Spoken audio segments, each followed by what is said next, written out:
Quelqu'un est follement amoureux de toi, mais cette relation est interdite.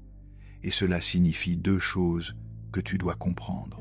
Respire profondément avant de continuer, car ce message n'est pas aléatoire. Tu ne l'as pas trouvé par hasard, et la personne qui vient de traverser ton esprit en ce moment précis n'y est pas sans raison. Il y a quelqu'un dans ta vie, ou quelqu'un qui continue d'apparaître dans tes pensées de manière inattendue, qui se sent intensément lié à toi, pas de façon légère, pas superficielle, pas passagère, mais profondément, obsessionnellement en silence. Cette personne est folle de toi, mais pas de manière dramatique ou imprudente. Dans un silence maîtrisé d'une façon qu'elle ne s'était jamais autorisée à ressentir auparavant. Et pourtant, cette connexion semble interdite, non pas parce que l'amour manque, mais parce que quelque chose se dresse sur le chemin. Et cette nature interdite signifie deux choses très importantes. Des choses qui expliquent pourquoi le lien est si puissant, pourquoi il y a de la distance, et pourquoi aucun de vous ne peut complètement lâcher prise. Commençons. D'abord, comprends cette vérité. Quand une relation semble interdite, cela ne veut pas dire qu'elle est faible. En réalité, c'est souvent l'inverse. Les connexions interdites sont rarement superficielles. Elles ne naissent pas de la commodité, ni de l'ennui, ni de la solitude, ni d'une attraction passagère. Elles naissent de la reconnaissance. Cette personne n'a pas choisi de ressentir cela pour toi. Cela s'est produit lentement, puis d'un seul coup. Au début, tu étais simplement quelqu'un qu'elle remarquait, puis quelqu'un qu'elle respectait, puis quelqu'un en qui elle avait confiance. Et puis, sans savoir comment c'était arrivé, tu es devenu quelqu'un à qui elle ne pouvait cesser de penser. Ce qui la rend interdite, ce n'est pas l'absence d'amour, c'est le moment, les circonstances, la responsabilité, la peur, les limites morales. Et c'est ici que se révèle la première signification. Cette personne lutte contre elle-même chaque jour à cause de toi, pas contre toi, pas en te résistant par indifférence, mais en luttant contre ce qu'elle ressent. Elle se réveille avec ta présence déjà dans son esprit et se rappelle immédiatement pourquoi elle ne devrait pas penser à toi. Elle rejoue les conversations et se gronde ensuite d'avoir souri. Elle imagine ce que ce serait d'être près de toi, puis elle ferme cette pensée parce que te désirer lui semble dangereux.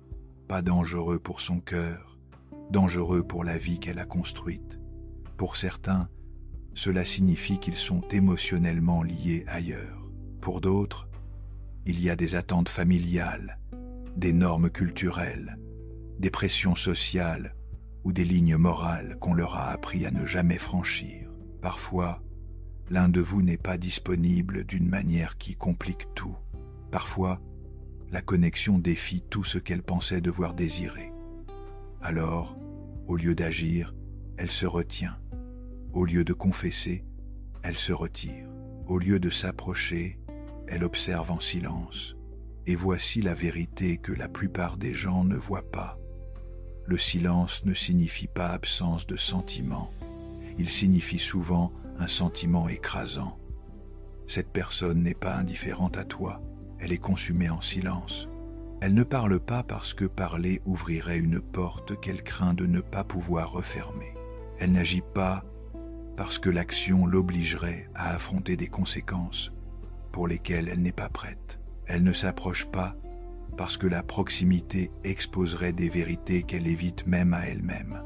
Jung a dit un jour « Ce à quoi tu résistes, non seulement persiste, mais grandit. » C'est exactement ce qui se passe ici. À chaque fois qu'elle résiste à l'envie de te contacter, le sentiment s'approfondit. À chaque fois qu'elle choisit la retenue, le lien se resserre. À chaque fois qu'elle nie ce qu'elle ressent, la connexion se comprime au lieu de s'effacer. Et l'émotion comprimée ne disparaît pas, elle s'intensifie. Cela explique cette étrange énergie de va-et-vient que tu ressens. Pourquoi l'aperçois-tu, même quand elle est distante? Pourquoi penses-tu à elle dans des moments aléatoires sans l'avoir voulu? Pourquoi tes émotions changent-elles sans explication claire? Tu sens sa présence qui persiste même dans le silence. Tu perçois une énergie inachevée entre vous. C'est parce que les sentiments réprimés ne disparaissent pas. Ils attendent.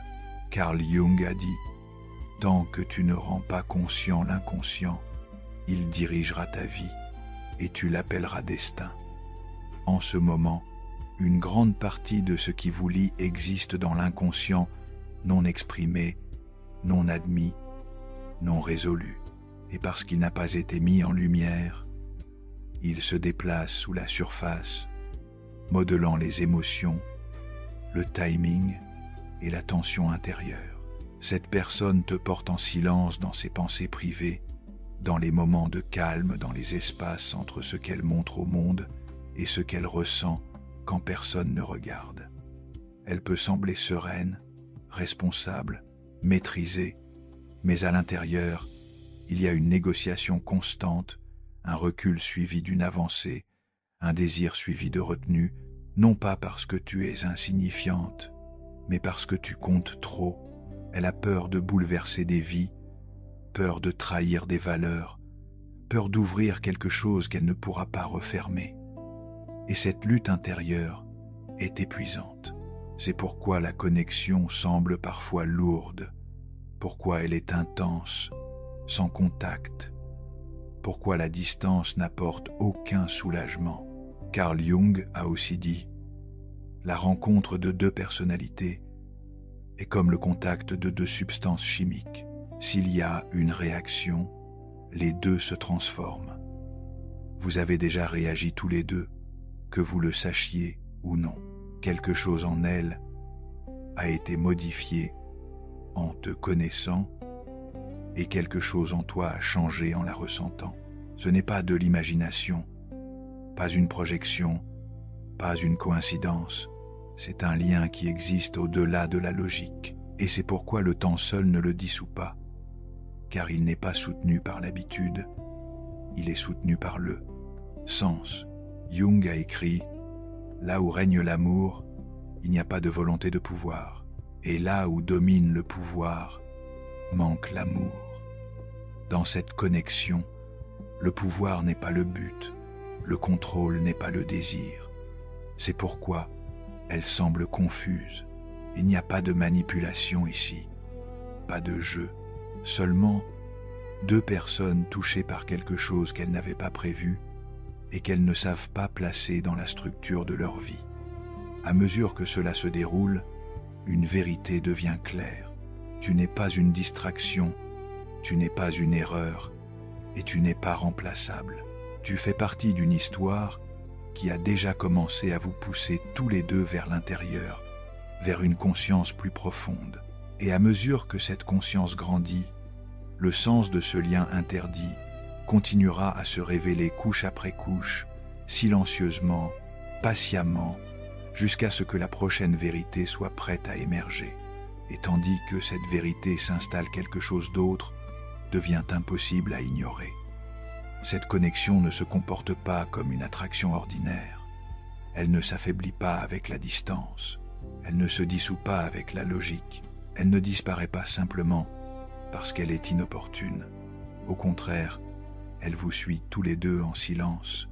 Tu peux remarquer que même quand tu es occupé, même quand la vie attire ton attention ailleurs, cette personne revient dans ta conscience sans effort. Non pas parce que tu essaies de te souvenir d'elle, mais parce que quelque chose de non résolu continue d'appeler depuis la surface. Et la même chose se produit de son côté. Elle peut passer des jours à sembler indifférente. Elle peut paraître concentrée sur le travail, la famille, la routine, la responsabilité. Mais l'esprit a une façon de tourner en rond autour de ce qu'il ne peut pas achever. Souviens-toi comment tu l'as fait se sentir compris sans qu'il ait besoin de s'expliquer. Souviens-toi de la facilité des conversations, de la reconnaissance de cette étrange familiarité. Souviens-toi des moments qui signifiaient plus qu'ils n'auraient dû, Et c'est précisément pourquoi ils lui font peur. Parce qu'une fois qu'on se sent vu à ce niveau, on ne peut plus ne pas l'avoir senti. C'est là que la plupart des gens mécomprennent les connexions interdites. Ils supposent que la distance existe parce qu'une personne ressent moins, mais souvent c'est l'inverse. La distance n'est pas toujours créée par manque de sentiments. Parfois, elle est créée par trop de sentiments. Cette personne sait que si elle fait un pas de plus vers toi, elle ne pourra peut-être plus revenir à qui elle était avant. Elle presque quelque chose d'irréversible attend de l'autre côté de l'honnêteté. Et elle n'est pas encore prête à démanteler la vie qu'elle a soigneusement construite, même si cette vie ne lui convient plus tout à fait. Alors, elle choisit le contrôle plutôt que la vérité, la structure plutôt que l'émotion, l'inconfort familier plutôt que l'authenticité incertaine. Mais voici ce que ce choix lui coûte. À chaque fois qu'elle réprime ce qu'elle ressent, cela ne disparaît pas, cela se réorganise à l'intérieur, apparaît sous forme d'agitation, de distraction, de distance émotionnelle avec les personnes auprès desquelles elle est censée être présente. Elle peut se retrouver à questionner des relations qui semblaient autrefois sûres, à se demander pourquoi il manque quelque chose, pourquoi elle n'est plus satisfaite des réponses qui suffisaient avant. Et elle peut ne pas prononcer ton nom à voix haute, mais ta présence devient un point de comparaison silencieux. Tu représentes une version de vérité émotionnelle qu'elle ne s'est pas encore autorisée à vivre. C'est pourquoi la connexion semble inachevée, car il ne s'agit pas seulement de deux personnes qui se désirent, il s'agit de deux vies au bord de la transformation. Tu le ressens aussi, même si tu ne peux pas l'expliquer complètement. Tu as peut-être remarqué qu'après l'avoir connu, tes critères ont changé en silence. Ce que tu tolères est différent, ce que tu désires est plus clair. Ce que tu acceptais autrefois te semble maintenant vide. Tu te retrouves peu, être moins prête à te contenter d'une présence émotionnelle, à moitié moins patiente, avec des connexions qui manquent de profondeur, plus consciente de ce que ressent une véritable résonance. Cette conscience n'est pas venue de nulle part, elle est venue de la reconnaissance. C'est ici que commence à se révéler la deuxième couche de sens. Cette connexion ne concerne pas seulement le manque, elle concerne l'éveil. Certaines relations arrivent pour construire un avenir commun, d'autres arrivent pour t'éveiller à ta vérité. Celle-ci porte le poids de la seconde, non pas parce qu'elle ne peut pas devenir plus, mais parce que son premier but est intérieur. Tu as rencontré cette personne à un moment de ta vie où quelque chose en toi était prêt à bouger, et elle t'a rencontré alors qu'elle questionnait silencieusement la vie qu'elle menait, même si elle ne l'a jamais admise à voix haute. C'est pourquoi l'attraction semble si forte et si confuse à la fois. Vous êtes des miroirs l'un pour l'autre. Tu reflètes les parties qu'elle a réprimées. Elle reflète les parties de toi qui attendaient d'être reconnues. Ce type de connexion ne suit pas les chronologies ordinaires. Elle n'est pas pressée, elle ne s'annonce pas clairement. Elle travaille lentement, intérieurement, remodelant les priorités, les valeurs et la conscience émotionnelle. C'est pourquoi même le silence entre vous semble chargé parce que quelque chose continue de se produire en dessous. Tu te demandes peut-être pourquoi lâcher prise semble impossible, pourquoi la logique n'apporte pas de closure, pourquoi te dire que rien ne peut arriver ne te libère pas. C'est parce que le lien n'est pas soutenu par la fantaisie, il est soutenu par une vérité qui n'a pas encore été vécue. Et la vérité, une fois ressentie, ne peut pas être déressentie. Tu ne t'accroches pas à une personne, tu t'accroches à une expérience de clarté émotionnelle qui t'a changé, et elle aussi. Cela ne signifie pas que tu doives attendre. Cela ne signifie pas que tu doives mettre ta vie en pause. Cela ne signifie pas que tu doives sacrifier ton présent pour une possibilité. Cela signifie que tu dois comprendre ce que cette connexion t'enseigne. Elle te montre le niveau de profondeur dont ton cœur est capable. Elle te révèle le type de connexion qui te nourrit plutôt que de t'épuiser.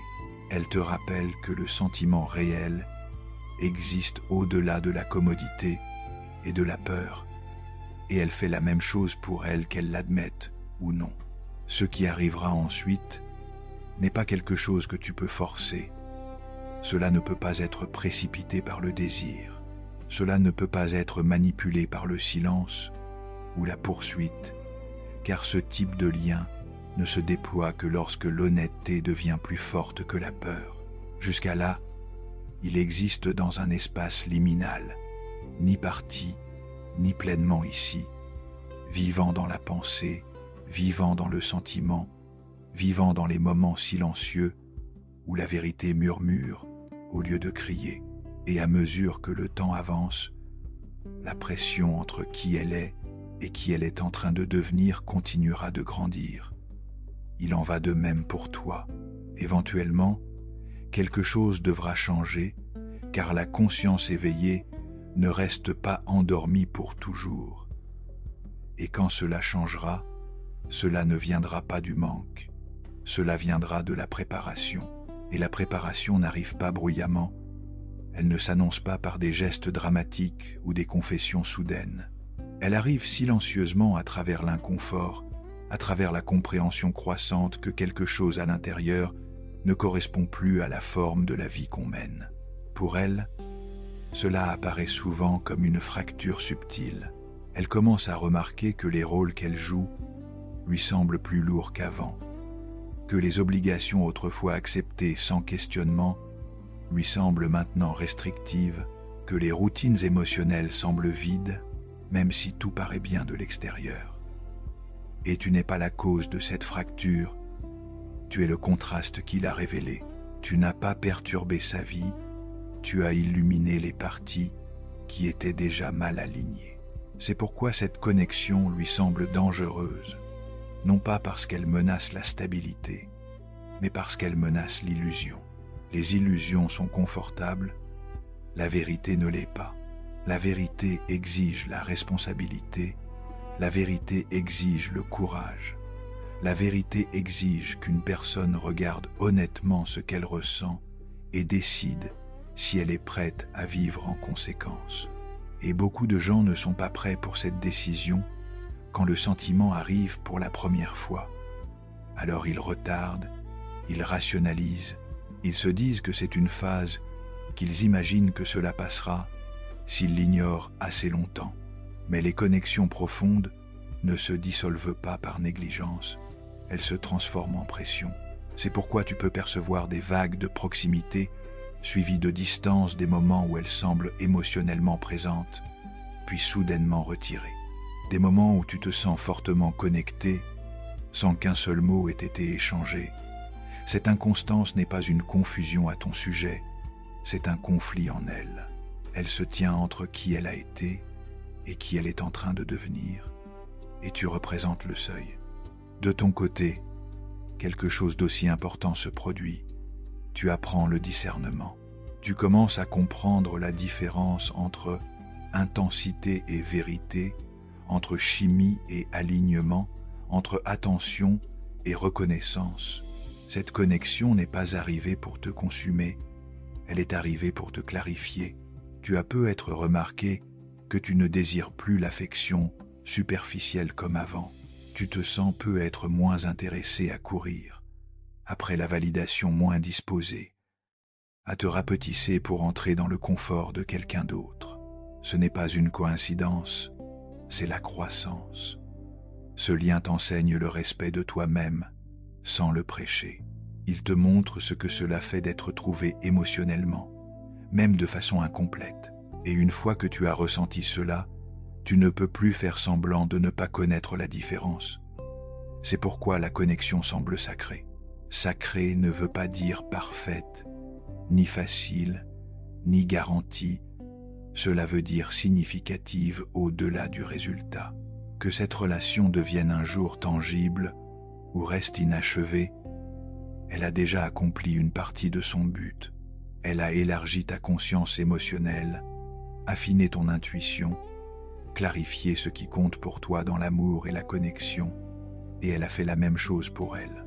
C'est pourquoi aucun de vous ne peut simplement l'effacer, car elle est tissée dans qui vous êtes en train de devenir. Tu te demandes peut-être pourquoi le timing semble si mauvais, pourquoi la connexion est arrivée quand elle ne pouvait pas être facilement vécue. Mais le timing concerne rarement la punition. Il concerne souvent la préparation. Parfois, deux personnes se rencontrent, non pas pour être ensemble immédiatement, mais pour changer séparément d'abord. Car, sans ce changement intérieur, même la connexion la plus puissante peut s'effondrer sous le poids de la peur non examinée et des schémas non résolus.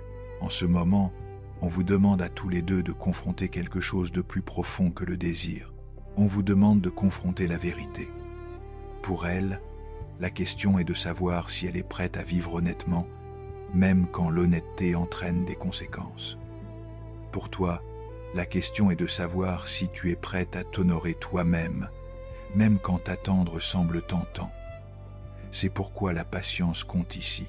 Pas une patience ancrée dans l'espoir ou l'attente, mais une patience ancrée dans la confiance en toi. Tu n'es pas destiné à mettre ta vie en attente. Tu n'es pas destiné à rester suspendu dans le manque. Tu es destiné à continuer à grandir, à choisir à vivre. Si cette connexion est destinée à évoluer, elle le fera quand vous serez tous les deux capables de vous rencontrer, sans vous cacher pas, à moitié pas, retenu pas divisé pleinement. Et si elle n'évolue pas vers un chemin partagé, son impact restera, car elle a déjà redirigé ta boussole intérieure. Ce n'est pas une perte, c'est une initiation. Beaucoup de gens traversent la vie sans jamais vivre une connexion qui les éveille vraiment. Ils restent endormis dans des relations qui semblent sûres mais vides. Ils se contentent du confort plutôt que de la vérité. Tu as trouvé quelque chose de assez réel pour déplacer des schémas, exposer des peurs, exiger la croissance. Cela seul distingue ce lien. À mesure que le temps avance, la clarté continuera d'émerger. Pas par la force, pas par l'attente, mais par l'honnêteté vécue. Les gens soit s'élèvent à la vérité qu'ils ressentent, soit se retirent davantage vers ce qui semble sûr. Les deux chemins révèlent des réponses, et tu n'auras pas besoin de courir après ces réponses. Elles se montreront à travers le comportement, les choix et le temps. Jusqu'à là, fais confiance à ce que cette connexion t'a déjà donné, pas le manque, mais la conscience. Et la conscience, une fois acquise, ne te laisse jamais la même. Et à mesure que la conscience s'approfondit, quelque chose de subtil mais irréversible commence à se produire. Tu arrêtes d'essayer de définir la connexion, tu arrêtes de lui demander de s'expliquer, et à la place, tu commences à écouter ce qui s'éveille en toi. C'est ici que le pouvoir te revient silencieusement, car le plus dangereux dans une connexion interdite n'est pas le manque, c'est oublier toi-même en essayant de la comprendre. Et tu ne le fais plus. Tu commences à remarquer à quel point tu te sens ancré quand tu te choisis, comment le calme revient quand tu arrêtes de chercher des signes, comment la clarté grandit quand tu arrêtes d'interpréter les silences et commences à honorer ta propre stabilité intérieure. Ce changement compte plus que tu ne le réalises, car alors que cette connexion t'attirait autrefois vers l'intérieur avec intensité, elle t'enseigne maintenant quelque chose de plus profond, la souveraineté sur toi-même. Tu apprends que la connexion réelle n'exige pas l'abandon de soi, que l'amour ne te demande pas d'attendre dans la confusion, que la profondeur n'exige pas la souffrance comme preuve. Et cette leçon est essentielle que le chemin avec cette personne continue ou non. De son côté, la tension continue de s'accumuler, car, tandis que tu intègres la leçon consciemment, elle la négocie encore intérieurement. Elle ressent le contraste plus fortement maintenant entre qui elle est dans le monde et qui elle est quand elle pense à toi, entre la version d'elle-même qui agit de manière responsable et la version qui se sent vivante dans la vérité. Ce contraste devient impossible à ignorer pour toujours. Les gens peuvent éviter beaucoup de choses. Ils peuvent éviter les conversations, les décisions, les confrontations, mais ils ne peuvent pas s'éviter eux-mêmes indéfiniment. Éventuellement, quelque chose ne se brise pas de façon dramatique, pas explosive. Silencieusement, elle commence à se poser des questions qu'elle évitait auparavant. Pourquoi suis-je agité? Pourquoi me sens-je déconnecté de la vie que j'ai choisie? Pourquoi quelque chose semble inachevé? Et bien qu'elle ne dise jamais ton nom à voix haute, il résonne dans ces questions. C'est ici que beaucoup de connexions interdites se transforment ou se dissolvent, car la conscience exige le choix, et le choix exige le courage. Certaines personnes s'élèvent à ce moment. Elles choisissent l'honnêteté plutôt que l'apparence. Elles choisissent la vérité plutôt que le confort. Elles choisissent la croissance plutôt que la peur. D'autres se retirent, renforcent. La routine renforce les murs qu'elles ont construits. Elles se convainquent que l'engourdissement est la stabilité. Les deux choix révèlent la vérité non par les mots, par les actions. Et c'est ici que tu dois rester ancré en toi-même, car ce n'est pas ton rôle de sauver quelqu'un de sa peur. Ce n'est pas ta responsabilité d'attendre l'éveil d'une autre personne. Ce n'est pas ta tâche de porter un poids émotionnel qui n'est pas partagé. Ta tâche est de rester alignée avec ta propre vérité. Rester ouverte sans être disponible pour la confusion. Rester compatissante sans trahir tes propres besoins. Rester réceptive sans rétrécir tes limites. C'est un équilibre délicat, mais tu en es capable maintenant, car cette connexion t'a déjà changé. Tu ne romantises plus le potentiel au détriment de la réalité. Tu ne confonds plus l'intensité émotionnelle avec la préparation émotionnelle. Tu ne confonds plus le silence avec le mystère. Tu vois plus clairement. Et la clarté est une forme de liberté. C'est pourquoi, paradoxalement, le lien semble moins consommateur. Maintenant, bien qu'il reste significatif, il ne te possède plus. Il t'informe. Tu peux le tenir sans t'y accrocher, le ressentir sans te perdre, le reconnaître, sans construire ta vie autour de lui. C'est la maturité émotionnelle. Et cette maturité est ce qui permet à la prochaine phase de se révéler quelle que soit sa forme. Si cette connexion est destinée à devenir un amour vécu, partagé, tangible, elle exigera quelque chose de très spécifique. Un courage mutuel, pas le manque, pas la chimie, pas l'histoire. Le courage. Le courage de parler clairement. Le courage de modifier ce qui ne s'aligne plus. Le courage d'assumer la responsabilité de sa propre vérité. Sans cela même, la connexion la plus profonde ne peut survivre dans le monde réel. Elle restera suspendue, puissante, mais incomplète. Et tu n'as plus peur de cette incomplétude, car tu comprends maintenant que le sens ne dépend pas du résultat, que la transformation n'exige pas la permanence, que certaines connexions sont des chapitres, pas des conclusions. Carl Jung a dit « Le privilège d'une vie entière est de devenir qui tu es vraiment ». Cette connexion vous a rapprochés tous les deux de ce privilège. Qu'elle fasse ou non le pas complet vers cela et son voyage, que tu continues à avancer avec intégrité et le tien, et tu choisis d'avancer, tu choisis la présence, tu choisis la croissance, tu choisis une vie qui répond à la vérité plutôt qu'à la peur. Cela ne signifie pas que tu fermes ton cœur, cela signifie que tu l'ouvres avec discernement. Tu restes ouverte à l'amour qui te rencontre pleinement, à la connexion qui n'exige aucun secret, à l'intimité qui ne vit pas en fragments. Et voici la vérité silencieuse. Quand tu arrêtes de courir après la clarté arrive. Quand tu arrêtes d'attendre des réponses, les réponses arrivent à travers le comportement. Quand tu arrêtes de tenir l'espace pour le potentiel, la réalité se révèle. Tu n'es plus prise dans l'entre-deux. Tu te tiens fermement en toi-même, et depuis cet endroit, ce qui arrivera ensuite ne te diminuera pas. Cela te rejoindra soit dans la vérité, soit te libérera vers quelque chose de plus aligné. Dans les deux cas, tu ne perds pas, tu deviens. Et c'est ce que cette connexion était toujours destinée à initier. Et maintenant, nous arrivons à la fin silencieuse, qui n'est pas vraiment une fin. Car certaines connexions ne se concluent pas par une closure, elles se concluent par la vérité. C'est ici que tout ce que tu as ressenti s'installe enfin dans la compréhension. Tu réalises que ce lien n'était jamais destiné à te piéger dans le manque. Il était destiné à te raffiner.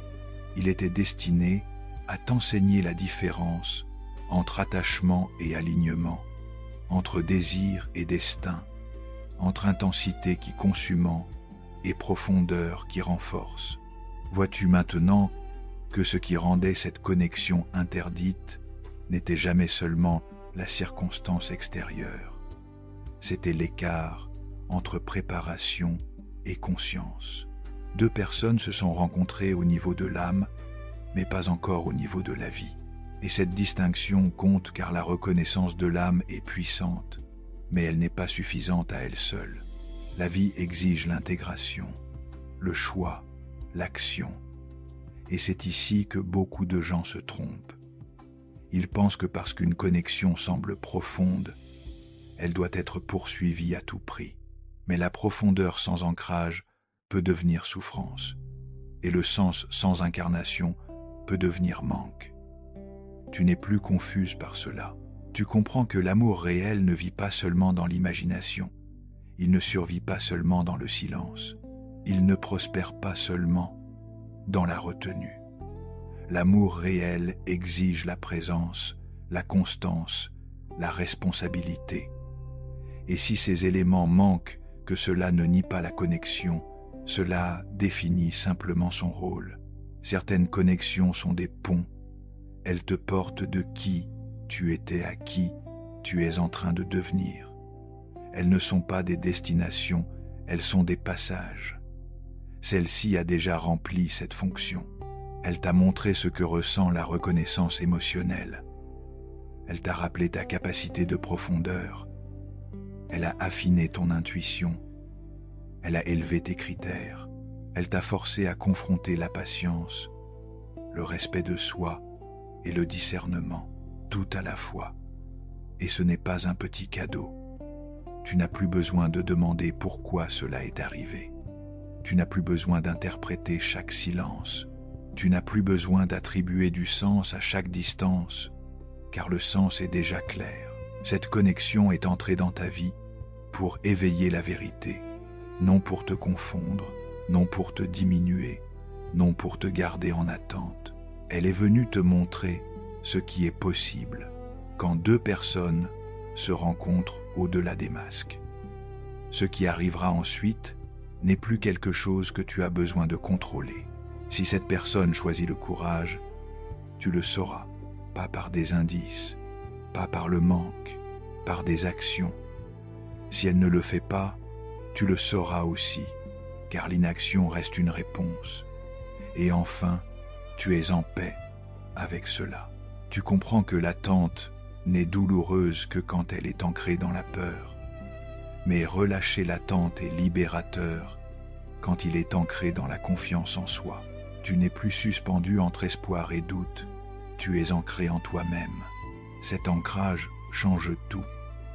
Depuis cet endroit, tu ne fermes pas ton cœur, tu l'ouvres plus sagement, tu permets à l'amour de t'approcher, sans secret, sans fragmentation, sans condition qui exigerait que tu disparaisses. Tu es ouverte à une connexion qui te rencontre en plein jour, pas seulement dans la pensée en présence, pas seulement en potentiel. Et voici la vérité qui ferme le cercle. Si ce lien revient un jour sous une forme tangible, il ne sera pas confus, il sera clair. Il ne vivra pas dans le silence, il vivra dans le choix. Il ne te demandera pas d'attendre, il te demandera de marcher ensemble vers l'avant.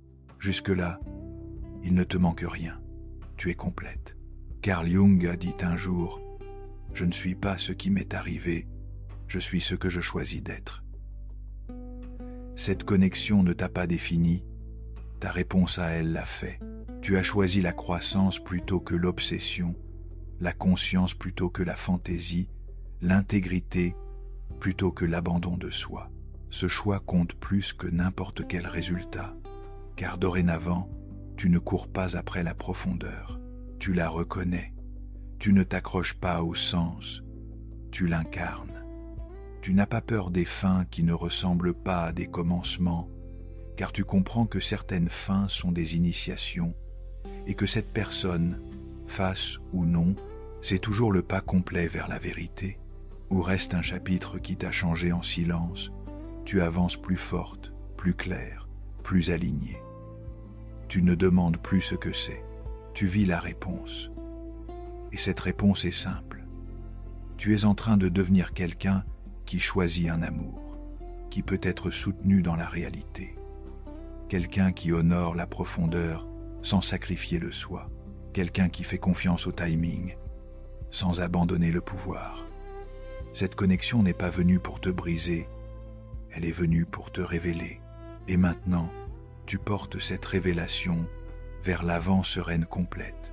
Merci d'avoir regardé cette vidéo jusqu'au bout. Si ces mots vous ont touché, même brièvement, n'hésitez pas à partager vos impressions. Laissez un commentaire ci-dessous et partagez vos réflexions et expériences. Chaque histoire est une source d'inspiration. Si ce contenu vous a été utile et que vous souhaitez approfondir le sujet, abonnez-vous à notre chaîne. Cliquez sur la cloche pour être notifié de nos nouvelles vidéos. Enfin, si vous pensez que ce message peut aider quelqu'un, partagez cette vidéo. Un simple clic peut faire toute la différence. Et si vous avez apprécié cette vidéo, n'hésitez pas à la liker pour nous encourager.